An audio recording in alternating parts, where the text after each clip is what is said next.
So the Mother's Day is a very special day of the year.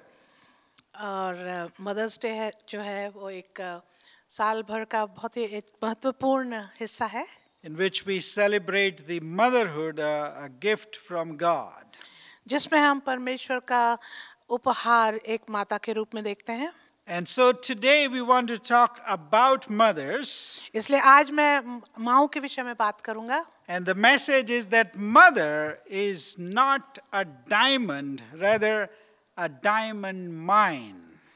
और mother माँ जो है वो केवल एक हीरा नहीं लेकिन हीरे की खान है. Yes, they are like diamonds, they are precious. वो जरूरी है कि वो हीरे की तरह हैं और बहुमूल्य हैं. But actually mother is more like a diamond mine. लेकिन जो माँ है वो एक तरह से हीरे की खान है. And there is no other chapter in the books of the Bible. और इसमें कोई एक विशेष अध्याय नहीं जो तमाम पुस्तकें हैं बाइबल की उसमें. Then Proverbs chapter 31. पर केवल नीति वचन उसका 31 अध्याय. That describes to us about a godly mother who is a diamond mine. लेकिन नीति वचन 31 में हम एक ऐसी माता के विषय में पढ़ते हैं जिसके विवरण के विषय में जो एक ना केवल हीरा है लेकिन एक हीरे की खान है. And in a moment we will see और कुछ क्षणों में हम देखेंगे that this chapter in the Bible कि ये जो अध्याय है पवित्र शास्त्र में is a very interesting chapter and a very interesting background about it. और इसकी एक बहुत ही दिलचस्प पृष्ठभूमि है. And it talks about motherhood, it talks about a mother, it talks about a godly woman. और इसमें माँ का विवरण है एक परमेश्वर को प्यार करने वाली माँ के विषय में. Talks about a wife, a spouse. उसमें एक पत्नी का विवरण है. And how she is blessed by God and how she blesses others. कि वो परमेश्वर के द्वारा कैसे आशीषित की गई है और वो कैसे दूसरे लोगों को आशीषित करती है. Would somebody help us read the whole chapter? Maybe 2 or 3 people or each slide we can read these from the book of Proverbs, chapter 31, which is the last chapter of the book of Proverbs. और मैं चाहूँगा कुछ लोग पढ़ने में मेरी मदद करें और इस पूरे अध्याय को हम पढ़ेंगे जो कि आखिरी अध्याय है नीति वचन की पुस्तक का. Amen. May the Lord bless the reading and hearing of His powerful word.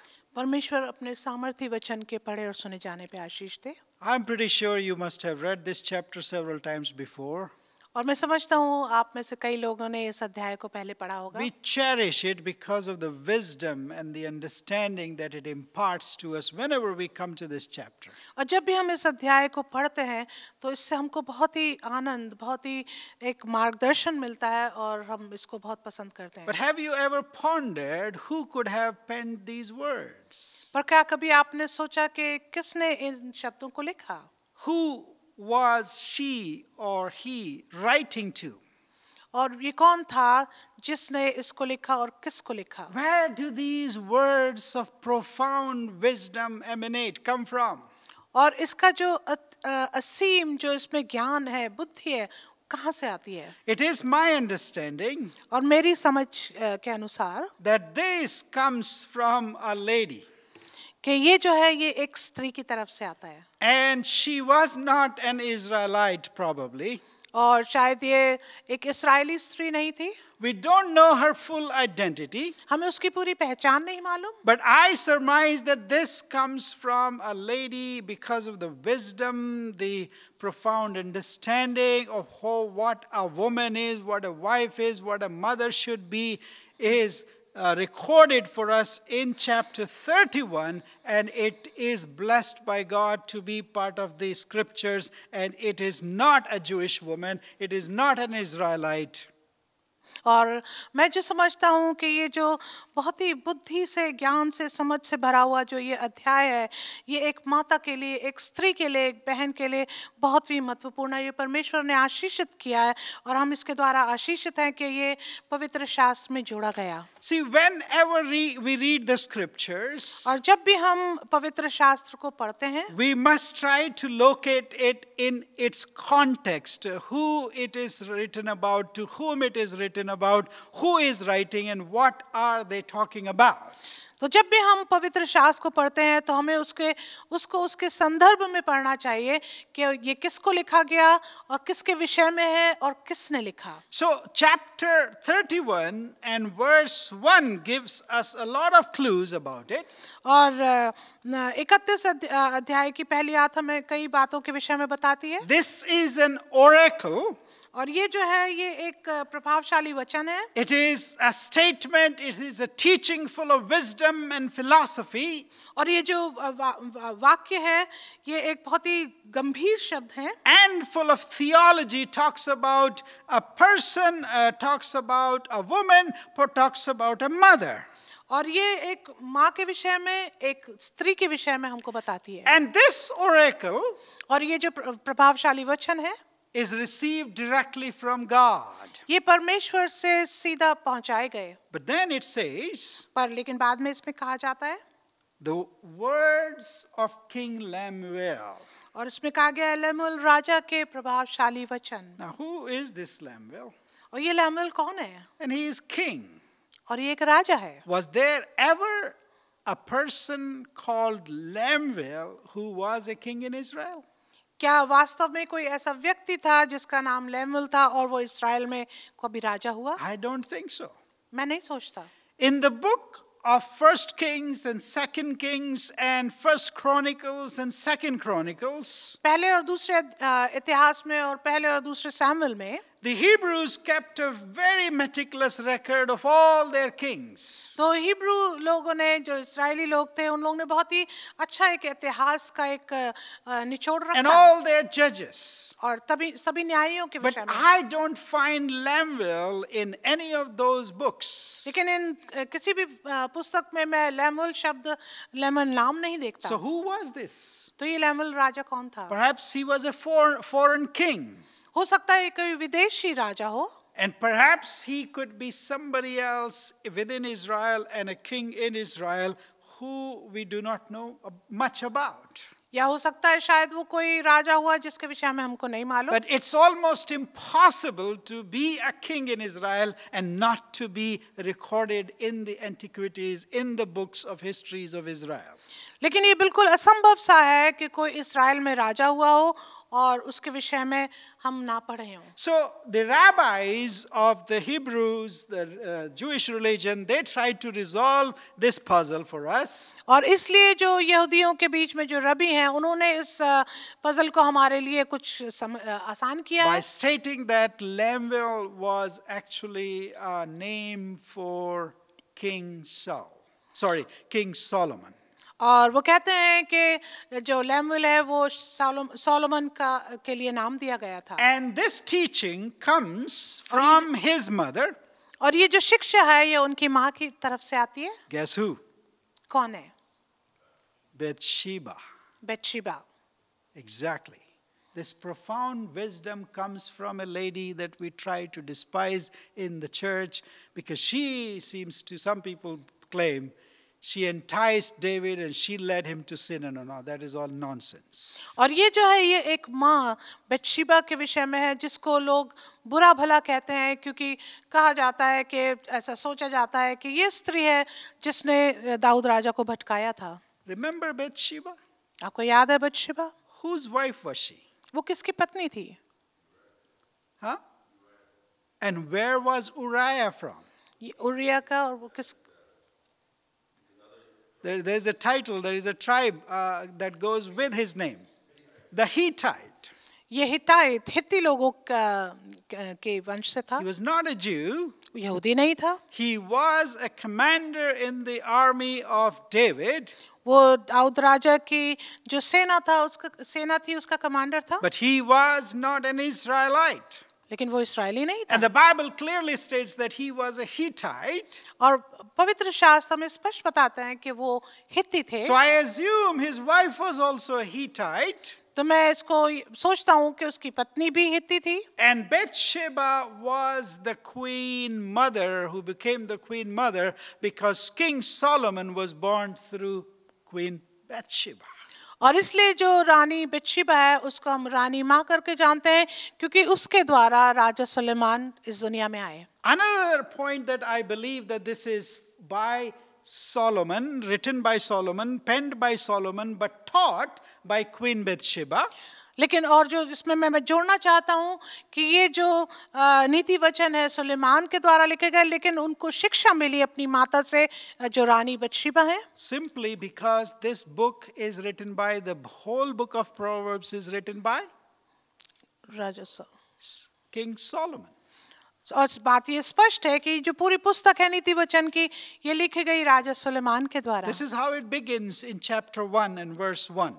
और ये इस प्रकार से शुरू होती है, यदि आप चाहें नीति वचन उसका पहला अध्याय उसकी पहली आयत में। The Proverbs of Solomon, son of David, king of Israel. और उसकी पहली आयत में लिखा है दाऊद के पुत्र इस्राएल के राजा सुलेमान के नीति वचन। And if King Solomon was the composer of the book of Proverbs, और यदि लिखने वाले नीति वचन के सुलेमान राजा हैं, then I believe with all logical things that can go around that he kept the best to the last for his mother. तो मैं सोचता हूँ पूरे हृदय से कि उसने सबसे जो उत्तम बात थी अपनी माँ के लिए रखी अंतिम अध्याय में। This oracle, और ये प्रभावशाली वचन he was taught by his queen mother, और जो उसकी माँ के द्वारा उसको दिए गए Bathsheba. बत्शेबा के द्वारा। And that's why he puts it at the last of his book, chapter 31, as the crown of all the proverbs in the world. और वो इस आखिरी अध्याय को अपनी माँ से खत्म करते हैं जो पूरे नीति वचन के ऊपर जैसे मानो मुकुट रखा है। What an honor he gave to his mother Bathsheba. कितना सुंदर आदर उसने अपनी माँ रानी बत्शेबा को So दिया। Bathsheba, who was Solomon's mother, इसलिए बत्शेबा जो सुलेमान की माँ है, you can imagine from reading from her oracle तो आप उसकी कल्पना कर सकते हैं जब आप इन वचनों को पढ़ते हैं how wise and profound this woman was. कि कितनी प्रभावशाली कितनी बुद्धिमान ये स्त्री थी। And she was, although stolen from her husband the Hittite and brought into the palace of David, और उनको एक तरह से जैसे चुरा लिया गया था, आगाह कर लिया गया था उनके पैलेस से और उनको लाया गया दाऊद राजा के महल में। you can read all about that account of King David and Bathsheba and the story and everything about it in the second book of Samuel, chapter 11 and chapter 12. और आप इस पूरे विवरण को पढ़ सकते हैं दूसरे सामुएल की पुस्तक में उसके 11 और 12 अध्याय में जहाँ ये स्पष्ट इन बातों को बताया गया So है। with that historical background, और इसलिए इस जो ऐतिहासिक ये एक पृष्ठभूमि है इसके द्वारा this is all the more interesting now तो ये अब और ज्यादा दिलचस्प है that Bathsheba was teaching her son King Solomon, कि अभी बत्शेबा जो है अपने बेटे राजा सुलेमान को सिखा रही है, son, don't be like your dad.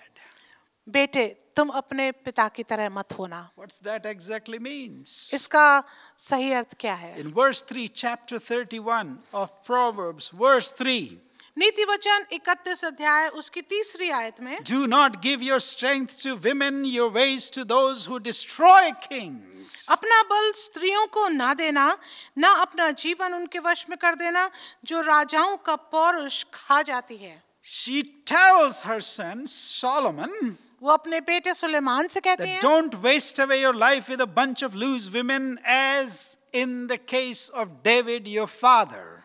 तो तुम उन स्त्रियों के जीवन के द्वारा अपने जीवन को नष्ट मत करना अपने पिता दाऊद की तरह। That means don't collect too many trophy wives.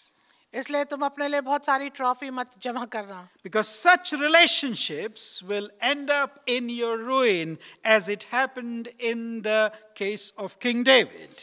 क्योंकि ऐसी बातें जो है जीवन को नष्ट कर देती हैं, जैसे दाऊद के जीवन में हुआ। They can become addictions, completely ruining your life and your kingdom. और ये एक तरह से एक लत बन जाती है जो आपके जीवन को परमेश्वर के राज्य में नष्ट करेगी। Having many wives will ultimately destroy your leadership.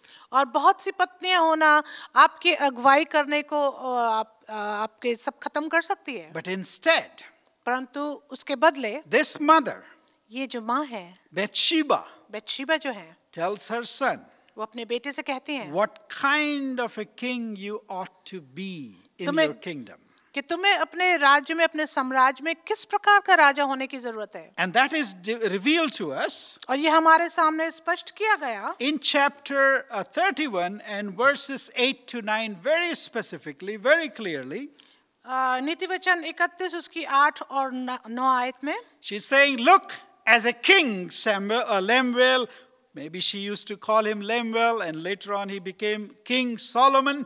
But she's calling him, look, son, your calling as a king is to lead your people righteously. और ये जो माँ है ये अपने बेटे से कहती है सुलेमान से कि तुम जो अगुवे हो तुम्हें उनको अच्छी तरह से धार्मिकता के जीवन में अगुवाई करना है। And so if God has appointed you a king and a leader over your people, और यदि परमेश्वर ने तुम्हें एक अगुवा बनाया है इन लोगों के बीच में, then you should be the champion of the downtrodden people. तो तुमको चैंपियन बनना है उन लोगों के लिए जो गिरे हुए हैं। You should be uplifting the poor. तुमको गरीबों को उठाना है। You should be defending the right of the poor. तुमको गरीबों के जो राइट है उनको बचाना है। You should be standing with the marginalized people in the society. और जो किनारे पे लोग हैं उनको संभालना है समाज में। And those who are lacking justice or other issues in the society, you as a leader should be their champion. और यदि कोई अन्याय से होकर गुजर रहा है तो तुम्हें उनके साथ होकर चलना है। And what can make you this king? और क्या तुमको राजा बनाएगा? After declaring how he should be ruling in verses 8 to 9, ये बताने के बाद कि तुम्हें कैसे राज्य करना है 31 8 और 9 आयत में। thirdly, mother says to the son, और तीसरी बात जो माँ अपने बेटे से कहती है, how could you be that kind of a king that I just described in verses 8 to 9? और माँ बोलती है कि तुम कैसे इस प्रकार के राजा बन सकते हो जो मैंने अभी 31 अध्याय की 8 और 9 में बताया। And she's very simple but profound knowledge, she says, by having a capable wife in your life. और वो कहते हैं कि तुम अपने जीवन में एक बहुत ही समझदार और काम करने वाली एक पत्नी के द्वारा कर सकते Not हो। many wives like your father did, बहुत सारी पत्नियों के द्वारा नहीं जैसे तुम्हारे पिता ने किया, but just one wife परंतु केवल एक स्त्री, एक पत्नी के who is द्वारा capable. जो काम करने And we योग्य है। will in a moment see what does she mean by this word capable wife. और हम ये देखेंगे कि वो इस शब्द जो लायक है कि उसका मतलब क्या है। But verses 10 to 31, the whole rest of the whole chapter, लेकिन 31 अध्याय की 10 से 31 आयत जो पूरे अध्याय को बताती है, she goes on to describe what kind of a mother, what kind of a wife, what kind of an ideal woman, an ideal wife you should have so that you will be a great leader. और वो इसमें बताना चाहती हैं कि किस प्रकार की माँ, किस प्रकार की पत्नी, किस प्रकार की भली स्त्री तुम ला सकते हो, वो इन सब विवरणों के द्वारा उसको बताती है। And you've read it very nicely from verses 10 to 31, all that she does, she, every verse actually from this chapter 31 verses 10 to 31 begins with one letter of the Hebrew alphabets like A, B, C, D, and it goes into a great poetry. और ये बहुत ही विवरण के साथ, बहुत ही समझ के साथ एक एक बात को 10 से 31 में बताती जाती है जैसे एक कोई खत लिखा हो। But the question is, my dear friends, for us today, पर मित्रों सवाल हमारे लिए आज ये है, did Solomon listen to his mother's advice? क्या सुलेमान ने अपनी माँ की इस एडवाइस को स्वीकार किया या सुना? All the great things she said in chapter 31 verses 10 to 31. सारी बातें जो उसकी माँ ने नीति वचन 31 के 10 से 31 में बताई, Not really, he did not give heed. और सुलेमान ने अपनी माँ की बातों पे ध्यान नहीं किया। According to 1 Kings chapter 11 verses 1 to 8, और पवित्र शास्त्र में पहले राजा में हम देखते हैं 11 अध्याय की we find 1 से 8 में, though he was a great man, जबकि वो बहुत ही he was a gifted man, वो बहुत ही ज्यादा गिफ्टेड he was इंसान a था talented man, और बहुत ही ज्यादा टैलेंट था उनके पास, and God's perfect gift was God's wisdom granted to him, और जो सबसे सिद्ध उनको वरदान मिला था वो बुद्धि था, and a great mother, a profound philosopher and a theologian like Bathsheba. और उनके पास एक बहुत ही भली माँ थी, भली स्त्री थी जिनका नाम बेतशेबा But था। the problem with Solomon was लेकिन जो समस्या थी सुलेमान के साथ वो ये थी, he did not act on the wisdom imparted to him. उसने अपनी माँ की उस बुद्धि पर, बुद्धिमानी पर, ज्ञान पर ध्यान नहीं दिया जो उसको बोला गया And था। what were the consequences परिणाम क्या था? of not obeying? आज्ञा ना मानने के द्वारा। According to 1 Kings chapter 11 and verses 9 to 12, और यदि हम देखें पहला राजा 11 अध्याय की 1 से 8 में, he lost his kingdom and God was angry with him.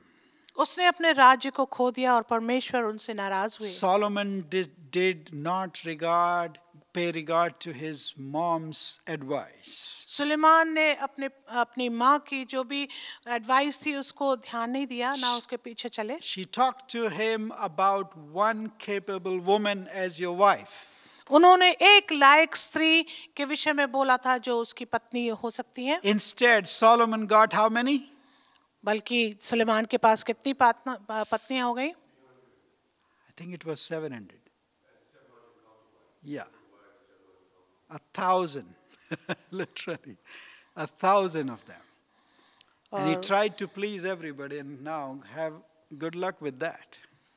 और हजारों उसके पास पत्नियां थीं। And they all came from different parts of the world. वो हर एक जो थी वो अलग-अलग दुनिया के कोनों से आई They थी। brought their own gods to the palaces. और जब वो महल में आई तो वो अपने साथ मूर्तियां लेके He I. tried to please his God, Jehovah, वो परमेश्वर जो यहोवा है उनको खुश करना चाहते थे, and along with that, the gods that his wives brought to the palaces. और उनको भी खुश करना चाहते थे उन मूर्तियों को, उन झूठे देवी देवताओं को जो उनकी पत्नियां लेकर आई You थी। can imagine how well that goes. और आप कल्पना कर सकते हैं कितना अच्छा गया होगा।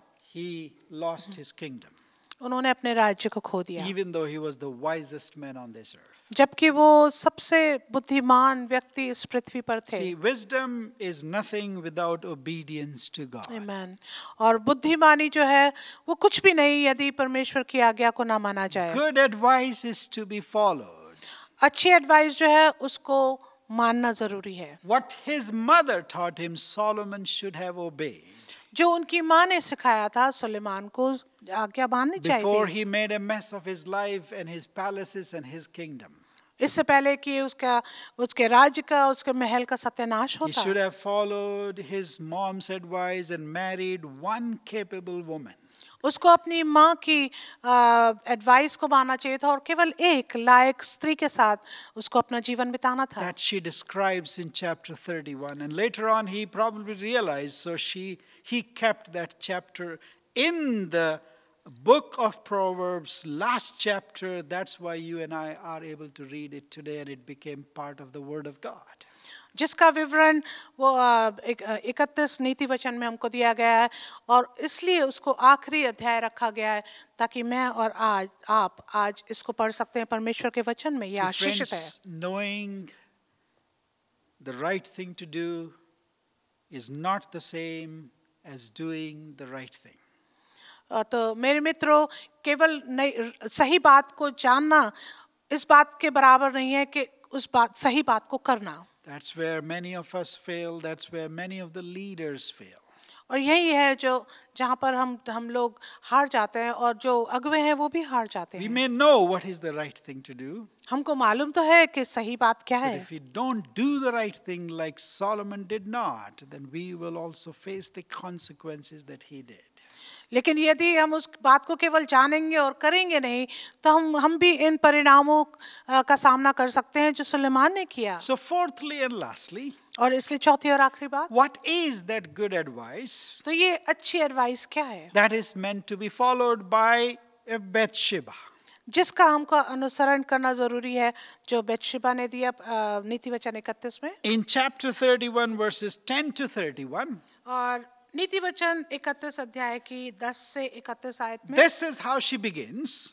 इस प्रकार से ये शुरू होता है, An excellent wife who can find, she is far more precious than jewels. भली पत्नी कौन पा सकता है, क्योंकि उसका मूल्य मूंगों से भी बहुत अधिक है। These words from 10 to 31, friends, मेरे मित्रों, ये जो शब्द हैं 10 आयत से 31 आयत तक, they are to be taken in their hearts by everyone who wants to follow the word of God. तो हर एक जन जो परमेश्वर के वचन के पीछे चलना चाहता है, उसको इन शब्दों को पूरी तरह से ग्रहण करना These चाहिए। words are to be memorized. ये जो शब्द हैं, इनको हमें याद कर They लेना are चाहिए। words to dwell on. और ये ऐसे शब्द हैं जिन पे हम बार-बार चिंतन कर These सकते are हैं। words to build your life upon. और ये शब्द जो हैं जिन पर हम अपना जीवन बना सकते हैं। These are the words that can make our life better than the life of many thousands and millions around us. और ये शब्द ऐसे हैं जो बहुत से लोग जो हमारे चारों तरफ हैं, उनसे बेहतर हम बना सकते We हैं। also have this advice in the Word of God. और ये जो एडवाइस है, ये हमको परमेश्वर के वचन में दी गई है। Every woman reading this chapter हर एक स्त्री जो इस अध्याय को पढ़ती है, should strive to become Eshet Chayil, or the excellent woman that this chapter talks about.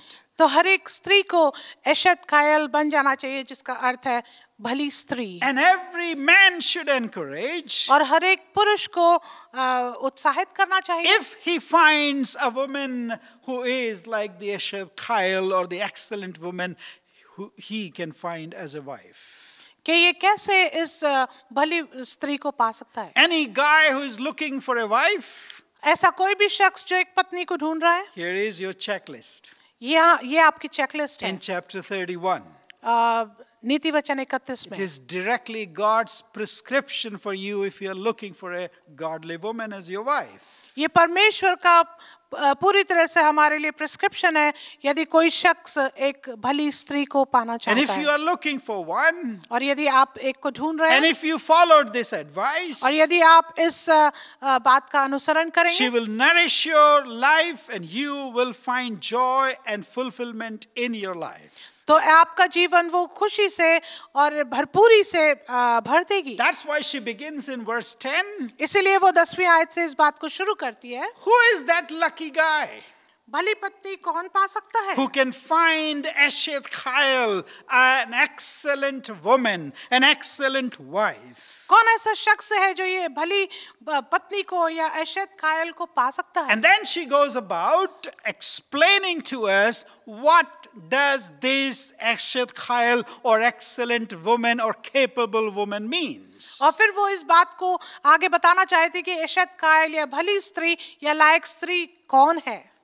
It's a military term, my dear friends, मेरे मित्रों, ये एक मिलिट्री टर्म है, which means जिसका अर्थ है it's a powerful force. This woman is a powerful force. इसका मतलब ये है कि ये वो एक बहुत ही सामर्थी ताकत वाली एक फोर्स है, शक्ति है। She is full of strength and valor and capable and powerful and has military might and she has wealth and she has virtue and she has integrity and she has honesty.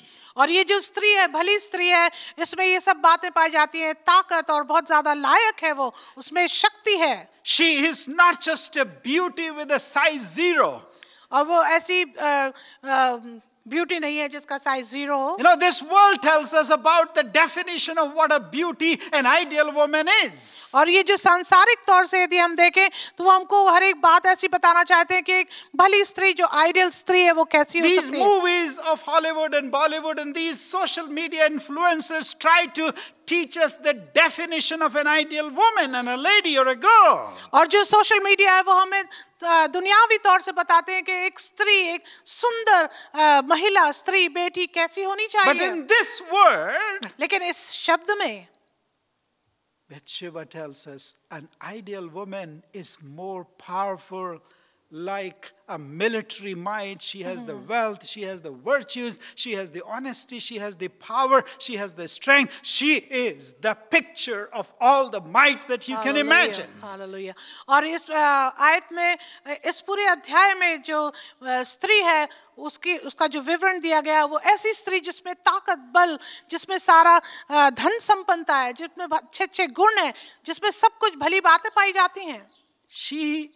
The definition of femininity that is given to us in chapter 31 और इसमें एक स्त्री की गुणों को बताया गया है। It's not about tenderness and weakness, and it's not about all the drama that you find against women these days. और ये जो सुंदरता शारीरिक रूप से, दुनियावी रूप से हम देखते हैं, ये नहीं कि बहुत ही कमजोर एक पात्र है। She is not like a little flower. वो एक छोटे फूल की तरह भी नहीं है। She is not a fragile piece of jewelry और बहुत ही ज्यादा नाजुक वो कोई ज्वेलरी नहीं है that can be easily chipped and destroyed. जिसको आसानी से तोड़ दिया जाए, खराब कर दिया जाए। Oh no, my dear friends, that's not the woman that this Bathsheba is talking about. ऐसा नहीं है मित्रों, ये जो बत्शेबा जिस स्त्री का वर्णन कर रही है वो बिल्कुल भिन्न है। She is not like the woman who says, no, I can't do this, I can't do this. This is for my husband, this is for my dad, this is for my brother to do it, and I am so beautiful and I am so fragile and I don't know this or that. और ये ऐसी स्त्री के विषय में नहीं है, दुनियावी तौर से जैसे बोला जाता है, स्त्री सोचती है ये मेरा काम नहीं, मैं नाजुक हूँ, मेरा हाथ खराब हो जाएगा, ये तो मेरे बाप के लिए, ये मेरे पति के लिए कार्य करने की बातें हैं। The woman that she describes और बत्शेबा जिस स्त्री का विवरण करती है, is not an ornamental flower. ये कोई सजावट का फूल नहीं, but she is the kind of a person who is capable, who has strength, who has valor, who has power, who has military might, who has wealth, who's full of virtues, and who is an honest person. Amen. लेकिन ये ऐसी स्त्री है, सांसारिक रूप से नहीं, लेकिन ये ऐसी स्त्री है जो ताकत से, बल से, धन संपन्नता से, गुणों से भरी हुई ईमानदार है। So what are those qualities that this Eshel Chayil, a woman of valor, has? तो ऐसे कौन से गुण हैं जो इस भली स्त्री में, एशेत कायल में पाई जाती हैं? That will take another sermon for another day.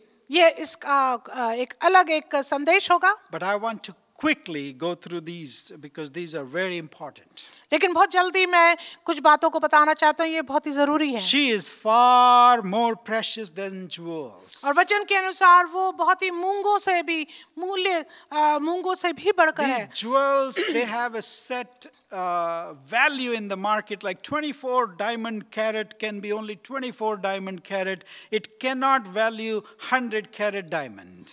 और ये जो ज्वेल्स होते हैं इनका एक सीमित कैरेट होता है, वो उससे ज्यादा नहीं हो सकते। She is not simply a diamond, my dear friends. मेरे मित्रों, वो केवल एक हीरा नहीं, but she is a mine of diamonds. लेकिन वो तो हीरे की खान है। The more you spend time with her, और जितना ज्यादा आप समय उसके साथ the बिताएंगे, more wisdom you can withdraw from her. तो उससे ज्यादा, उतना ही ज्यादा आप ज्ञान बुद्धि उससे पाएंगे। She is a diamond mine spiritually and practically. और कार्य करने के रूप से देखें तो वो और आत्मिक रूप से वो एक हीरो की खान है। Verse 11 says she is trustworthy. You can trust that woman. और 11वीं आयत में लिखा है कि वो विश्वासी है, वो ट्रस्ट करने लायक है, भरोसेमंद है। Inherently good and always good. She wants the best for you no matter what. और वो आपके लिए हमेशा भला सोचेगी, चाहे कुछ भी क्यों ना हो जाए। Verse 13 says she succeeds in business. 13 आयत में लिखा है कि वो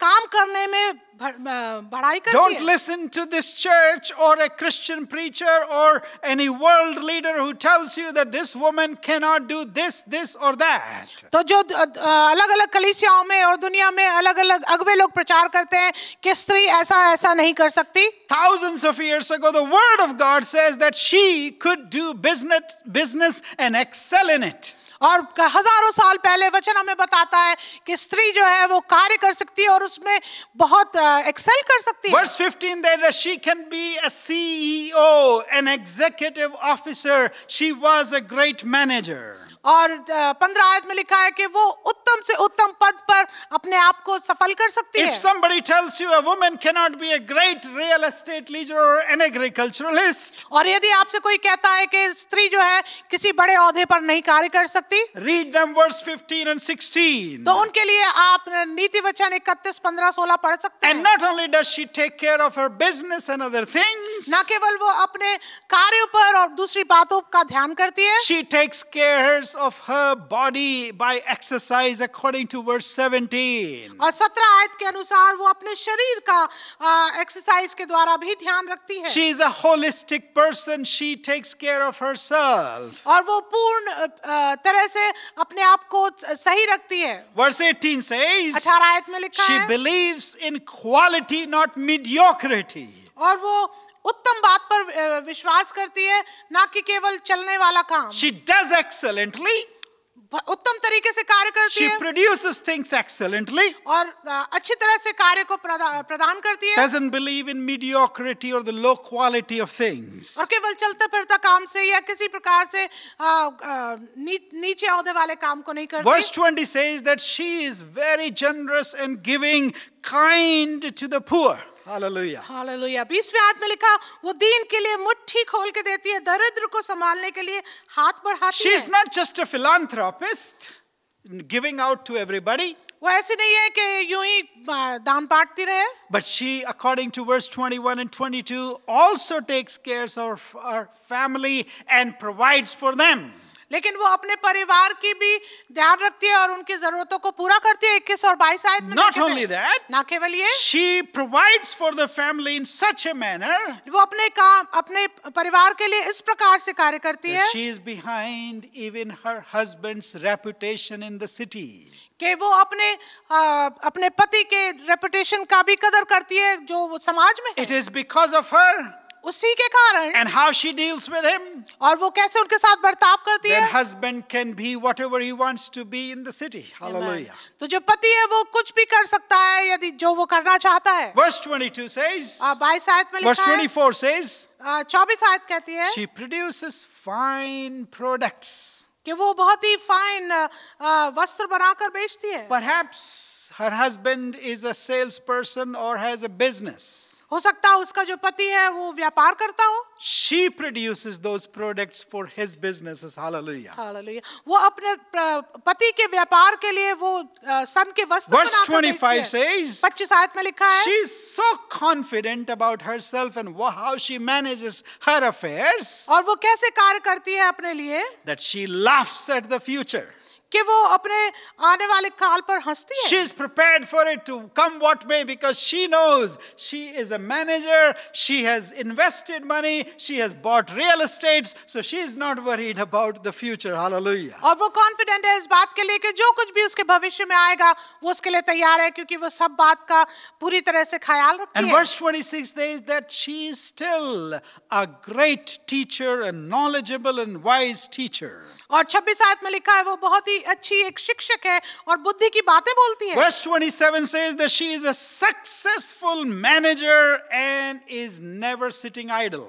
और वो क्या 27 आयत में लिखा, वो अपने घराने के चाल चलन को ध्यान से देखती है और अपनी रोटी बिना परिश्रम के नहीं खाती। She is hard working. Hallelujah. बहुत मेहनती है। And then that's why इसीलिए she is well praised in her family. और इसीलिए उसको बहुत ही उसकी धन्य कहते हैं। Verse उसके परिवार। 29 says she is exceptionally excellent.